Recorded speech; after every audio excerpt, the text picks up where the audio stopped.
ফেসবুকে বিএনপির ভারপ্রাপ্ত চেয়ারম্যান তারেক রহমান এবং ব্যারিস্টার রুমিন ফারহানের ছবি শেয়ার দেওয়াকে কেন্দ্র করে বিএনপি জামায়াত 20 জন হওয়ার ঘটনায় চাঁদপুরে ইউনিয়ন আমিরকে অব্যাহতি দিয়েছে জামায়াত। এছাড়া তার প্রাথমিক সদস্যপদ 3 মাসের জন্য মুলতবি করার তথ্য নিশ্চিত করেছেন জেলা জামায়াতের সেক্রেটারি অ্যাডভোকেট মোহাম্মদ শাহজাহান মিয়া।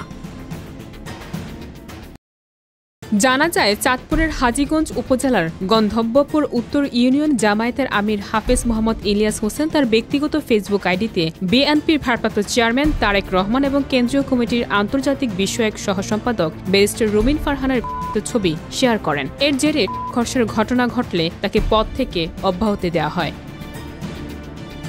অ্যাডভোকেট মোহাম্মদ শাহজাহান মিয়া জানান, মাওলানা ইলিয়াস হোসেনের সদস্যপদ 3 মাসের জন্য স্থগিত করা হয়েছে। একই সঙ্গে তাকে ইউনিয়ন আমিরের দায়িত্ব থেকেও অব্যাহতি দেওয়া হয়েছে। এর সিদ্ধান্ত দিয়েছেন জেলা জামায়াতের আমির মোহাম্মদ বিল্লাল হোসেন মিয়াজি।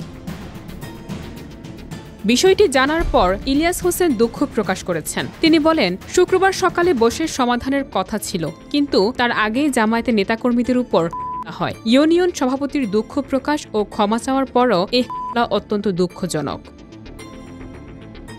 ঘটনা স্বীকার করে শাহজাহান মিয়া জানান, ইলিয়াস হোসেনের ব্যক্তিগত ফেসবুক আইডি থেকে অসাবধানতা বশত একটি ছবি শেয়ার করা হয়েছে। পরে সেটি জেনে সঙ্গে সঙ্গে মুছে ফেলা হয়। ওই মোবাইল ফোনটি তার সন্তানরাও ব্যবহার করে, তারাও অসাবধানতা বশত ছবিটি শেয়ার করে থাকতে পারে।